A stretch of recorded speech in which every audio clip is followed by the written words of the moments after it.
Bonjour à tous, nous accueillons aujourd'hui Thierry Berlanda qui a accepté de venir malgré les circonstances terribles, tragiques de l'année dernière. Donc merci Thierry d'être venu.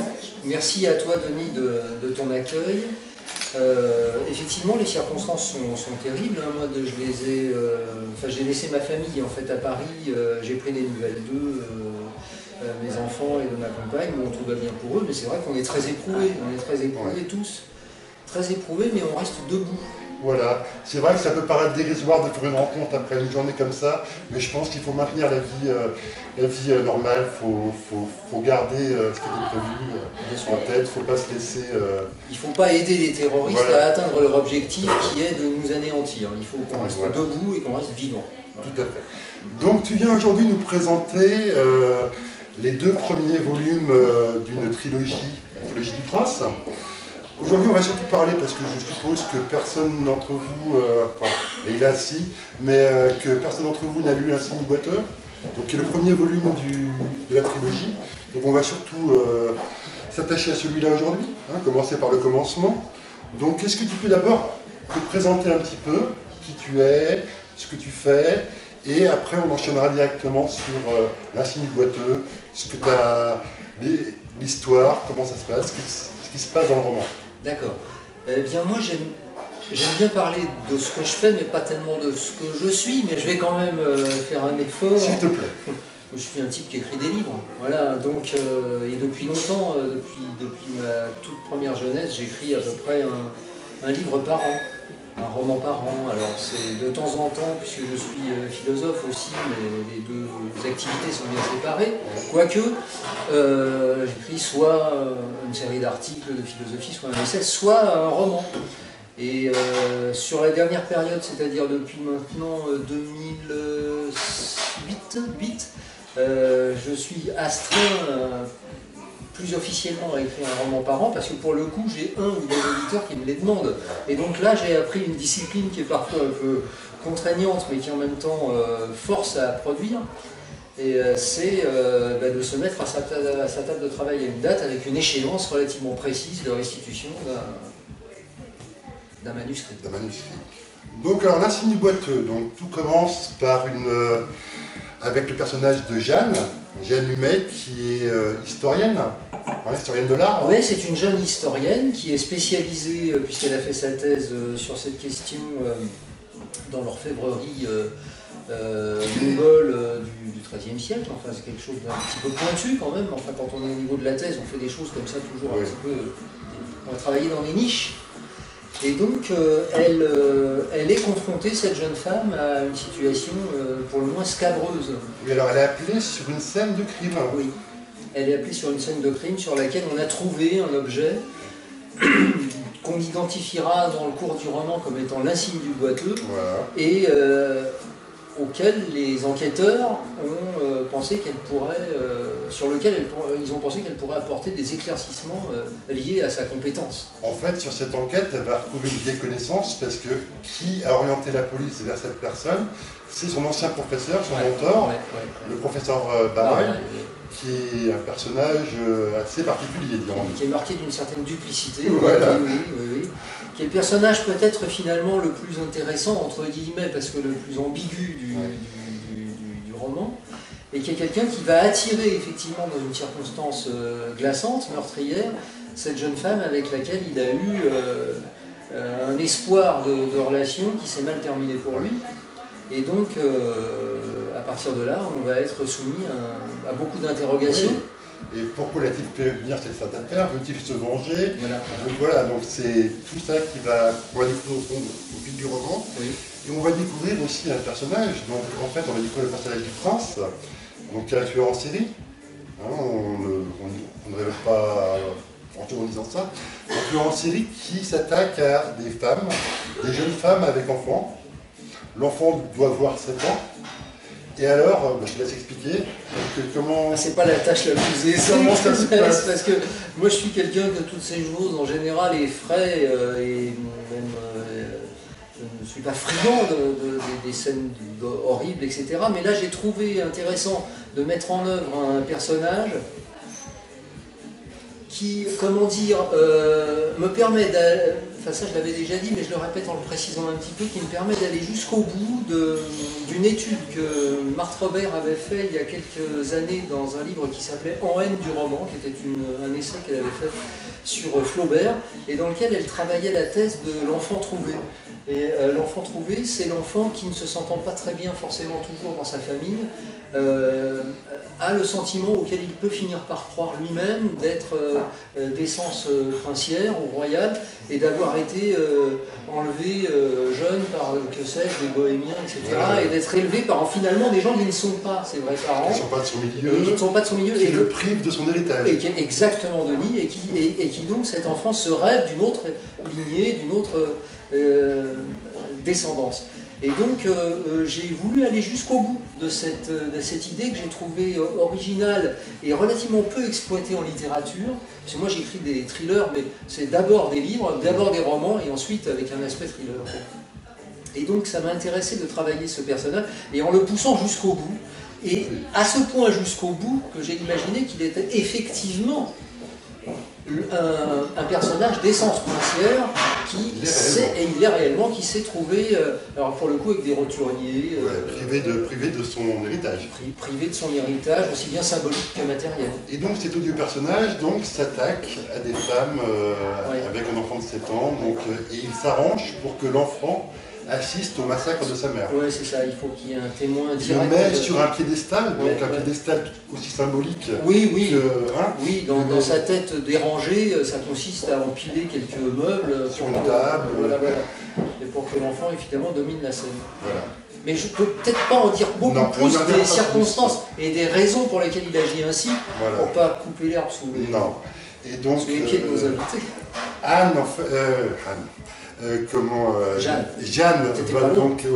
Jeanne va donc se trouver mêlée à cette histoire, et elle prend peur parce qu'elle a un enfant de 7 ans. Oui, et alors ça redouble l'interrogation sur le fait que le professeur Barrage, l'ancien professeur, l'ait justement attiré dans cette affaire qui peut ressembler de plus en plus à un piège.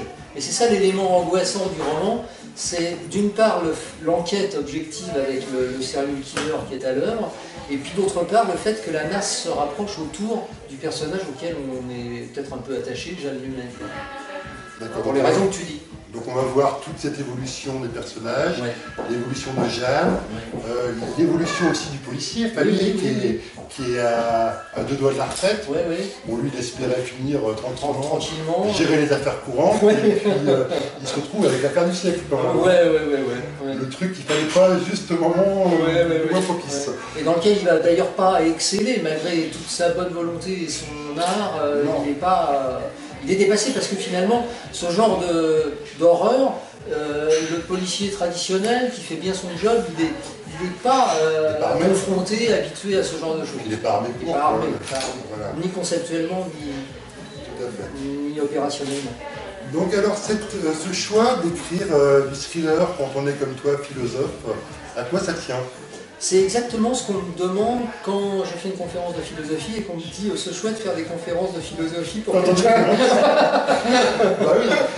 Non mais moi je sais rien faire dans la vie, sauf 2 choses, de la philosophie et des romans, donc je fais ce que je sais faire. Moi j'ai l'habitude de dire que ce qu'on a à faire quand on est sur Terre, quand on est né, la façon de remercier finalement d'être né, eh bien c'est de faire jusqu'au bout ce qu'on sait faire le mieux. Voilà, je trouve que c'est ça. Donc, moi je sais, alors je m'améliore, mais voilà, mais je fais ça. Et le choix particulièrement du thriller, c'est parce que c'est peut-être, j'ai l'habitude de dire que c'est sur le noir que les couleurs vives ressortent le mieux. Et je crois que pour présenter toute la chatoyance de la psychologie des personnages comme Jeanne, comme positif ou plus ou moins positif, c'est bien de le faire sur un fond noir. Ça fait ressortir.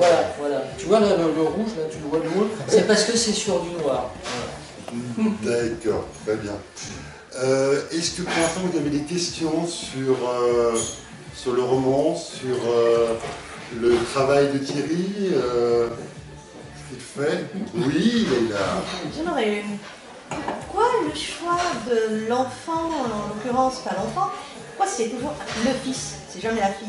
Mais parce que Je suis d'accord, mais parce qu'on est dans une situation avec le prince d'une société traditionnelle, avec, à grand tort d'ailleurs, une prime, entre guillemets, donnée au mâle par rapport voilà, on est dans une situation de patriarcat, puisqu'on va apprendre dans le cours du roman que, voilà, que ce personnage est issu d'une civilisation très nettement patriarcale, pour ne pas dire phallocratique. Étant donné que j'ai déjà lu le livre, je ne veux pas spoiler non plus, le choix de cette civilisation, sans dire de laquelle il s'agit... Surtout qu'on en parle beaucoup en ce moment pour d'autres raisons. C'est un choix anodin ou c'est juste le côté patriarcal qui a fait que... Non, c'est parce que j'avais envie de faire... C'est une civilisation que j'aime beaucoup, ça m'attire. Et alors ce qui est très curieux, c'est que mon fils, ce livre-là, j'ai commencé à y penser, à travailler, à en poser les premiers jalons, il y a quand même maintenant 7-8 ans. Il est sorti il y a 2-3 ans. Et donc 2 ans. Et donc, et mon fils, qui à l'époque n'avait pas du tout l'âge de s'intéresser à ça, et qui ne connaissait pas l'existence de ce projet, a décidé de son propre chef de faire des études, je lâche le mot, de persan, justement, alors qu'il n'a rien lui-même voilà. Donc, oui, il y a des circonstances comme ça. Dans la famille, on a un tropisme, on aime bien, on est attiré par cette civilisation-là, extraordinaire, ancienne, pré-islamique d'ailleurs. Non. Elle est en test. C'est très riche culturellement. Oui, tout à fait. Ouais. Voilà, donc c'est une fascination. Et puis alors ça me permet, elle est là, de faire ce que j'aime beaucoup, de créer l'élément de fantastique en confrontant deux situations complètement hétérogènes, c'est-à-dire quelqu'un qui se rêve un prince oriental et traditionnel avec la quotidienneté parisienne. Voilà. Et donc cette effraction de l'étrangeté dans le quotidien crée un sentiment, tu vois, de fantastique que j'aime beaucoup. Et c'est très réussi. À ce sujet-là, je vais vous lire un petit extrait quand même. Donc, concernant ce prince, dimanche, 9h, le prince se lève. Son réveil a sonné, comme toujours, 1 heure avant le moment où il commence à se préparer pour sortir. Pendant cette heure, immobile, il se dépouille du corps sublime en lequel, chaque nuit, ses rêves le réincarnent. Quand il se dresse devant son miroir, dans le faux jour du petit matin, il a cessé d'être l'enfant royal au regard pur qui était allongé dans son lit l'instant d'avant. Son corps s'est avachi et son visage s'est transformé en la gueule aigre qu'il montrera au monde toute la journée. Il dit « Mon trône a roulé à terre, renversé par l'ennemi, une main hideuse. » Voilà, donc on voit bien la différence entre les deux facettes du personnage du quotidien et le personnage qu'il se rêve en fait. Oui, qu'il est finalement à l'intérieur de lui, dans ce véhicule mal commode qui est devenu son corps d'adulte. Voilà, son corps d'adulte, un corps un peu contrefait. Voilà. Donc c'est vraiment la duplicité du personnage entre le quotidien et puis ce qu'il voudrait être. Tout à fait. Y a-t-il d'autres questions? Oui, c'est une question habituelle pour moi. Quand vous commencez un livre de ce genre, est-ce que vous connaissez la fin ou est-ce que ça vient au fur et à mesure? Mais il y a, la question m'est souvent posée, mais c'est vrai que c'est encore plus intéressant comme question dans le cadre d'une trilogie, parce que pour le coup, là, les personnages vont être développés sur 3 tomes. Donc même si chaque histoire est close à la fin de chaque tome, il n'empêche qu'il y a une possibilité de rebond. Et donc il faut avoir d'emblée la vision, même nébuleuse, mais quand même pas tant nébuleuse que ça, de la conclusion générale de tout ça. Et donc effectivement, oui, quand on fait un roman de genre, il faut ne pas trop se donner le risque d'errer. Pour un autre roman comme celui qui est présenté derrière, Tempête sur Nogales, je suis parti d'une couleur comme un peintre, hein, si vous voulez, j'ai jeté une couleur comme ça sur la toile, et puis après ça prend forme. Là, non, il faut quand même qu'il y ait des paramètres qui soient assez précisément réglés. Donc non, d'emblée, je savais où j'allais. Et puis alors, deuxième élément de réponse, il ne suffit pas de savoir où on va, parce que quand on a commencé à cheminer avec les personnages, on met en place un certain nombre de nécessités chez ces personnages qui fait que vous ne pouvez, enfin qui font que vous ne pouvez pas ensuite leur faire n'importe quoi, mais pas toujours ce que vous aviez prévu qu'ils feraient. Et donc vous êtes obligé aussi de tenir compte d'eux parce qu'ils sont configurés d'une certaine façon et vous ne pouvez pas sortir comme des personnages réels finalement, ils sont parfois beaucoup plus réels d'ailleurs que les personnages de la rue qui sont souvent des ombres. Vous ne pouvez pas leur faire n'importe quoi. Donc vous êtes à la fois, ils sont tributaires de vous et vous d'eux. Voilà ma réponse. Et quand tu as commencé ta trilogie, c'était prévu pour être une trilogie ou tu es venu par la suite? Non, alors franchement, c'était pas prévu pour être une trilogie, mais j'avais le sentiment à la fin du roman d'avoir encore quelque chose à dire, et donc j'ai comment dire, ménagé une fin ouverte. Et donc le sentiment de devoir faire une trilogie m'est venu au moment où j'ai fini le premier. Et d'ailleurs, on voit bien, bon, je ne parle pas du deuxième parce que pour ceux qui n'ont pas lu le premier, on voit bien l'évolution des personnages. Ouais. Et tu approfondis encore plus. Voilà. Et on voit bien qu'aucun de ces personnages n'est monobloc. Ils sont pas tout blanc ou tout noir. Ils ont tous leur part d'ombre, leur part de couleur, comme on dit. Et même les personnages positifs, hein, ils ont toujours leur petite névrose, leur petit côté moins sympathique. Oui, mais on n'est pas chez les bisounours, on n'est pas au paradis. Il y a des hommes, des femmes de chair et de sang avec leurs moins et leurs plus. Et même ton personnage du prince, on n'arrive pas. Bon, c'est un personnage horrible, hein, repoussant, mais on n'arrive pas à le détester complètement. Non, mais ça c'est parce que j'ai peut-être réussi à faire mon boulot, c'est-à-dire que moi j'essaye de défendre quand même. On est un romancier, il est l'avocat de ses personnages. Il faut toujours que, quelque part, même la noirceur absolue est une raison. Rien que le fait de donner une raison à un crime, c'est déjà lui en diminuer l'horreur. Voilà. Et alors ce qui est très intéressant, c'est que ça m'a permis, moi qui voulais par hypothèse créer un personnage qui n'ait aucune raison et qui est peut-être dans la gratuité criminelle complète, ça n'est pas possible en fait. C'est-à-dire que c'est difficile d'imaginer, de faire tenir, de faire consister un personnage qui ne soit que noirceur absolue. Peut-être parce que, et ça dit peut-être que l'humanité n'est pas ça justement, et c'est le moment de dire ça aujourd'hui, qu'il faut relever dans l'humanité ce que vraiment les forces de mort veulent abattre en elles, c'est-à-dire que le fond humain n'est pas noir, quoi. Ça j'en ai la certitude, moi. En fait, c'est plutôt vous qui faites en sorte qu'il y ait du blanc dans le noir, c'est votre personnalité. Ça ne veut pas dire que l'humanité est... Ah, mais je pense que je ne suis... Il y a toujours un fond d'espoir sur l'humanité. Oui, mais je ne suis pas exempt d'humanité. Je considère que tous les hommes sont humains par définition. Et donc, je crois que ce qui est le plus personnel est aussi le plus universel.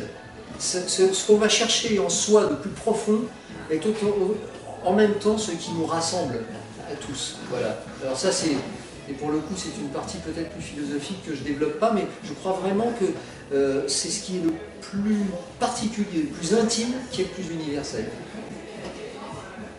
Vous vous considérez comme un philosophe pragmatique? Je vois bien vos publications sur Facebook, sur le management, sur l'application des principes philosophiques. Ah, c'est très gentil d'être allé jusque-là. Je n'ai pas de limite, je réponds quand je peux aux commandes qu'on me passe. J'ai travaillé l'année dernière beaucoup sur le management des entreprises, en effet. Mais j'ai fait la semaine dernière à la Bibliothèque de France une conférence dans un colloque qui était intitulée « Le désir de l'autre », que j'avais organisé moi-même d'ailleurs en partie. La violence du désir. Voilà, exactement. Et donc, vous voyez, c'était pas, je ne m'en tiens pas, même s'il y a de la violence parfois dans le management. Ça me touche beaucoup. Et ça n'influence jamais, c'est pas un peu schizophrène d'être d'un côté pragmatisme de la pensée philosophique et en même temps d'écrire dans le roman, c'est pas un peu schizophrène? C'est la même chose. C'est la même chose. C'est-à-dire c'est la même énergie qui est mobilisée. Simplement, un pianiste, il fait parfois des toccatas, parfois des sonates. Voilà. Moi, je considère que j'ai une palette à ma disposition qui n'est pas si étendue que ça. Mais en tout cas, je l'utilise à fond et je ne veux pas... ce serait le contraire, ce serait de me restreindre, et c'est le cas de beaucoup d'ailleurs, ce serait de me restreindre à un seul type d'activité qui créerait une atrophie, une amputation. Et donc, moi je veux être tout ce que je suis. Pardon. Vous avez déjà déjà 2 trucs, c'est pas mal, c'est plus que la Ouais, moitié des ouais. gens, quoi. Oui, je fais bien la cuisine aussi. Parce que il y a d'autres choses qu'on ne connaît pas, sûrement. La musique et la chanson aussi. Oui, je fais des chansons, mais vous savez, Nietzsche faisait des chansons aussi, Sartre aussi. Donc il n'y a pas de. En fait, je crois que quelqu'un qui a. Je ne dis pas doué parce que je ne fonctionne pas comme ça, mais qui a cette puissance d'investir son énergie dans une certaine forme d'expression, après. Quelle que soit la forme. Ouais. C'est la même énergie. Tout à fait d'accord. Ah, n'est-ce pas, les gars? Ça ne donne pas. Après, il faut acquérir ou non certaines techniques. Je pense que si je voulais faire de la peinture, il faudrait d'abord que j'apprenne à peindre, ou de la musique, que je sache. En l'occurrence, je sais jouer d'un instrument, mais il faudrait que je me perfectionne. Donc on est conditionné par une certaine technique, et pour écrire aussi. Oui. Donc après, c'est la vie qui vous configure. Moi, je suis d'une extraction relativement, pas pauvre, mais pas à l'aise. Mes parents n'avaient pas beaucoup d'argent. Jusqu'à l'âge de 13 ou 14 ans, je l'ai eu chez moi sous forme de littérature que de bulletin téléphonique. Donc, Beaucoup de personnages. Oui, beaucoup de personnes.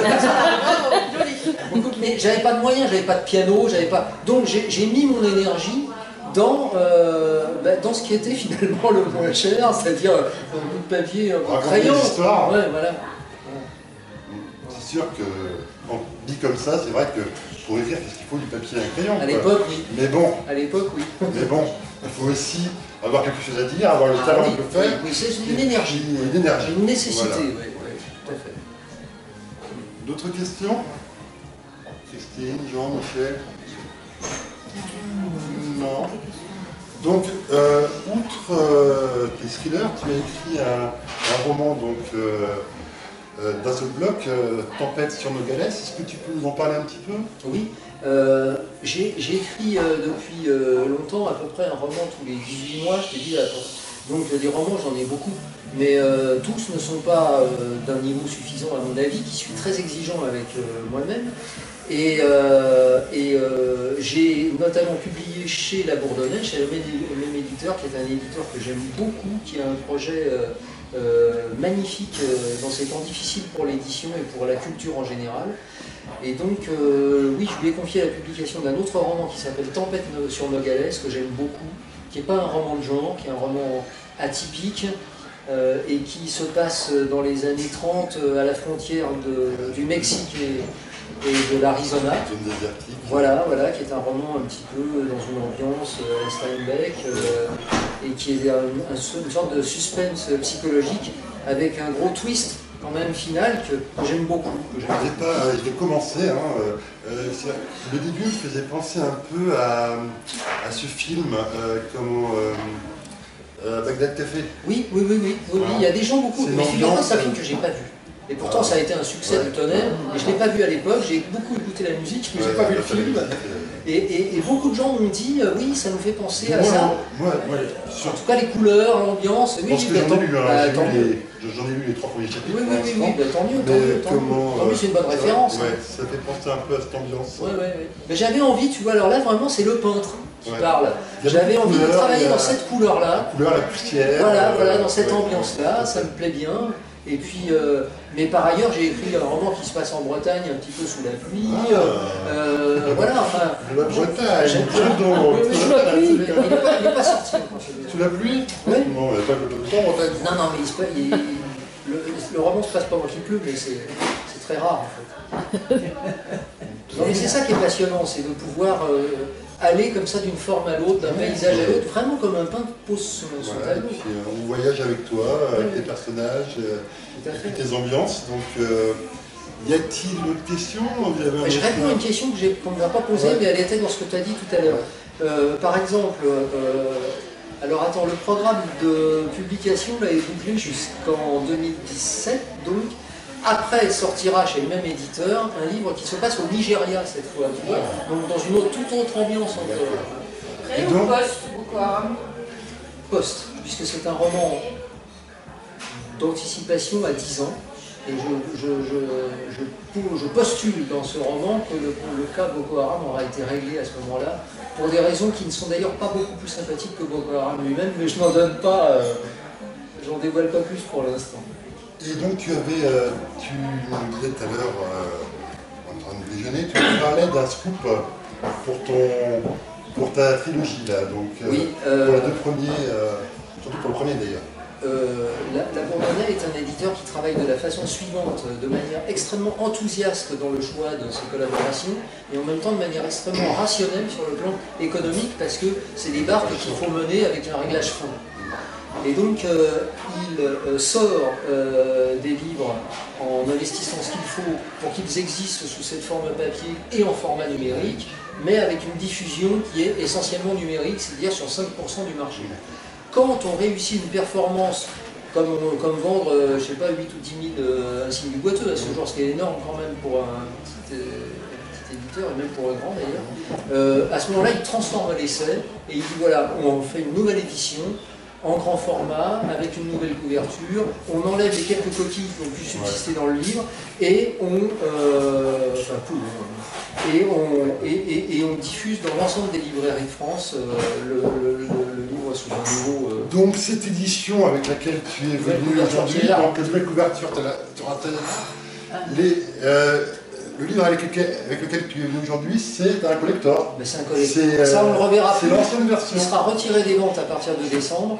Et donc ça, effectivement, les gens qui l'ont, je leur conseille de le garder, oui. Ah bah ouais, et puis surtout avec une belle dédicace. Oui. Est-ce que tu voulais ajouter quelque chose? Tu veux nous faire part de quelque chose d'autre ou d'autres questions? Je voulais ajouter, moi en tout cas, puis après je suis prêt à répondre à toutes les questions, que le moment que je viens de vivre là avec vous, déjà ça m'a rapproché de moi-même, parce que depuis hier soir, je suis soumis à la pression des attentats de Paris, et le but des gens qui les ont commis, c'est de nous séparer de nous-mêmes, c'est-à-dire de nous séparer de gens capables de ressentir des émotions, capables de partager, capables de se comporter comme un homme parmi les hommes. C'est vraiment un projet diabolique, satanique, de nous déshumaniser. Je crois que c'est ça, ça va jusque-là. Et donc dans le partage là, à l'occasion de ces bouquins, ça aurait pu être n'importe quoi d'autre, on se retrouve ensemble dans un partage qui nous reconstitue comme des hommes, comme des humains. Et ça, voilà, c'est quelque chose qui est très fort, et c'est là-dessus que je voudrais terminer. Moi, en tout cas, mon intervention, c'est de dire qu'il faut qu'on préserve absolument ça, qu'on développe absolument ça. Ils n'auront pas raison. D'ailleurs, on s'en parlait ce matin, il était hors de question qu'on annule cette rencontre. Hors de question. Hors de question. Tu me posais la question, Marie, ce matin, c'était évident. J'ai tout de suite pensé. Il aurait été légitime légalement que vous disiez je veux rester à Paris, dans ma cité, faire voir si je peux aider, où on a le droit d'avoir peur au pied, on a le droit de... Oui. Alors ça, moi j'ai une chance dans la vie, je dois dire, j'ai peur de rien. C'est de l'inconscience, je n'ai peur de rien ni de personne. Je suis né comme ça, je ne m'en vante pas, je n'ai peur de rien. Je n'ai peur de rien. Voilà. J'ai subi... Non, j'aime pas. J'étais inquiet un peu quand j'étais enfant par les araignées, mais plus du tout maintenant, j'aime beaucoup les araignées. Je me suis fait opérer il y a 2-3 ans, ma tension n'a pas augmenté d'un cran. Je n'ai pas peur en fait. Et j'ai d'autres faiblesses, beaucoup d'autres. J'ai même que des faiblesses d'ailleurs, mais j'ignore la peur, je suis un viking. Des questions? Écoutez, s'il n'y a plus de questions, je vais vous laisser avec Thierry. Il a des livres à votre disposition. Si vous en avez, vous pouvez les dédicacer. Et je vous remercie d'être venu. Merci à tous. Merci à Thierry. Merci beaucoup. Merci à tous. Merci beaucoup de votre venue. Voilà. Merci.